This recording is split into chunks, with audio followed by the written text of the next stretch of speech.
Hi. Somebody say something about LPW and Miss Loretta. It is a pleasure to be here. Well, I think it's a pleasure to have you here. Well, thank you very much. So, how did you come up with your stage name?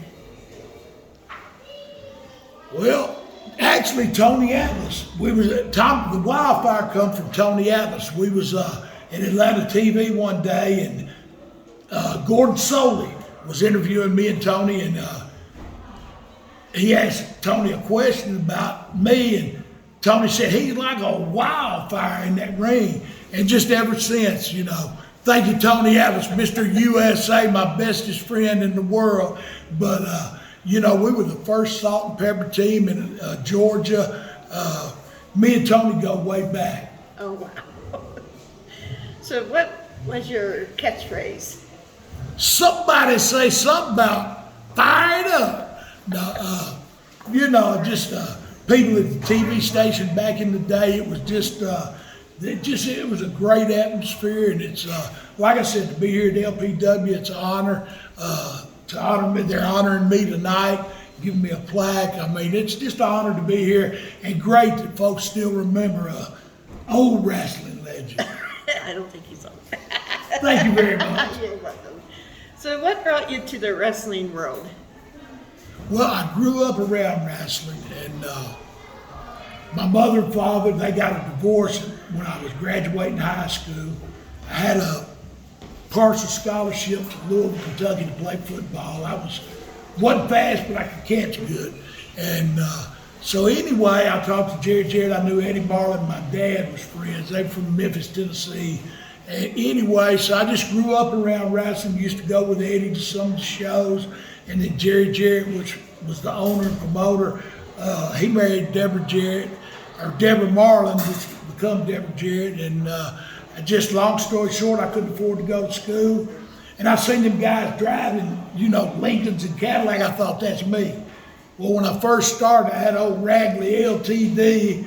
And I thought, dang, maybe this ain't it. But just like the guys do today, man, you got to stick it out and follow your dream, man. And ma'am, and I followed it, and very blessed to be here today. Mm-hmm. So you played football in high school? Yes, ma'am. And college too?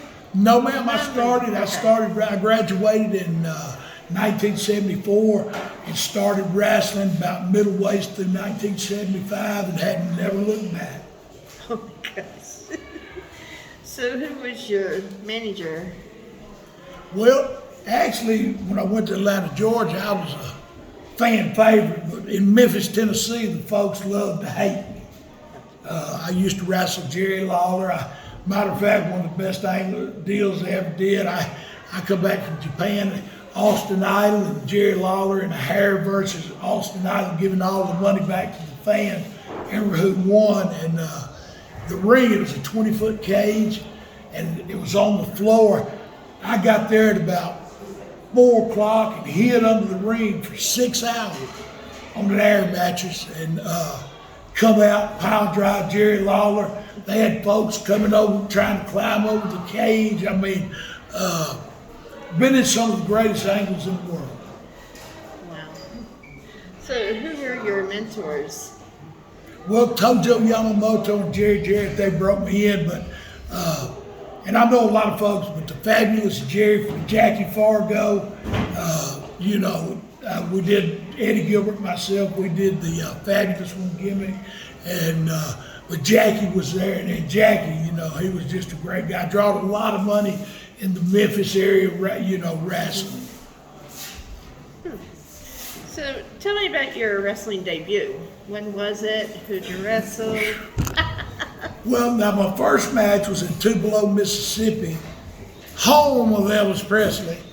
You ain't nothing but a hound dog, baby. No. But I wrestled a guy named Phil Higginson. He beat the daylights out of me, and I thought.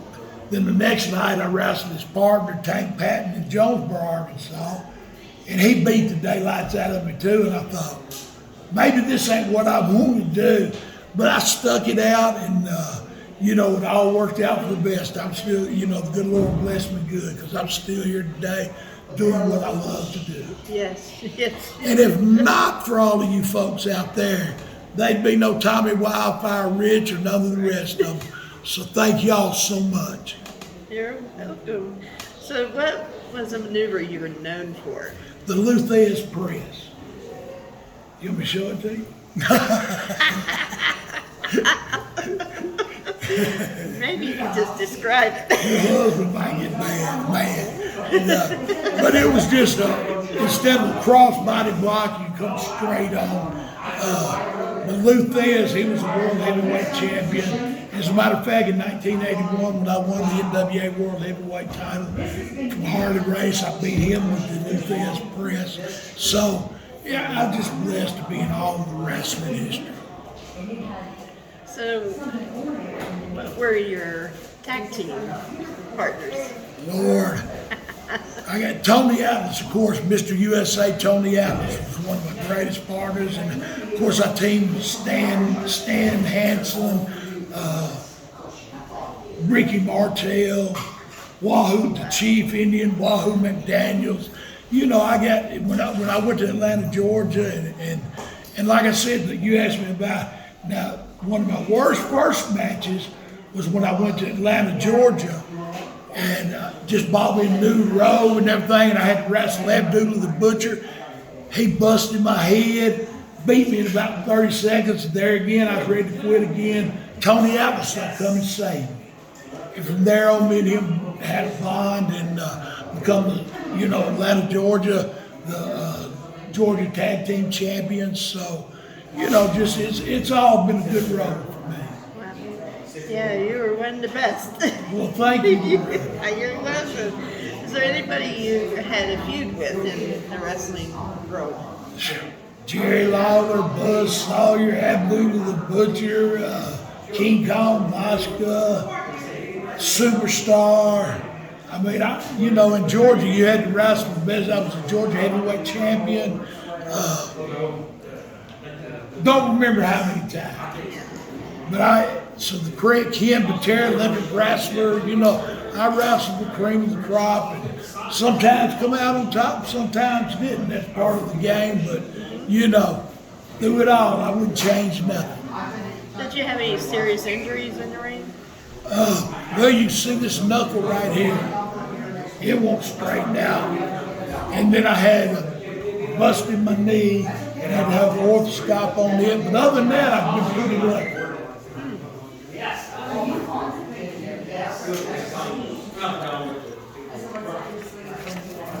Let's see here. What organizations were you a part of? I wrestled with, Memphis, US Mid-South Wrestling, NWA, AWA. I wrestled for a lot of them. And then, I was out of Georgia, so I traveled down to Bill Watts in Florida. Back then, it was territories. And I had the opportunity and to go to different areas and wrestle, but I was based out of Georgia. Oh, okay. Is there any of the wrestlers you're still friends with? Like anybody in particular? Well, Tony Atlas, Dangerous Doug Gilbert, me and him were tag team champions in Memphis before wrestling, went to the cable TV, not a lot, because you'd see them every day and then they might let him go to the, but now, with it just being 3 big leagues or whatever it is, you don't have the opportunity like the conventions I love to go to and see a lot of the older guys. And there again, there ain't a lot of us left, so it's really good. I'm going to New Jersey, next weekend, and they're having a big 80s convention where all the guys in my era will be there. So I'm really excited about that.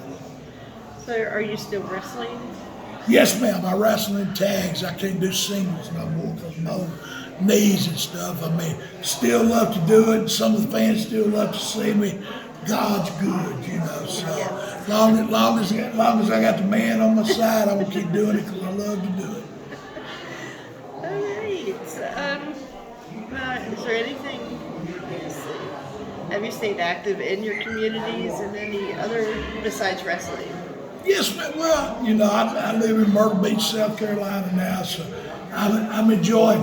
when I ain't on the road, I enjoy going to the beach and the swimming pool.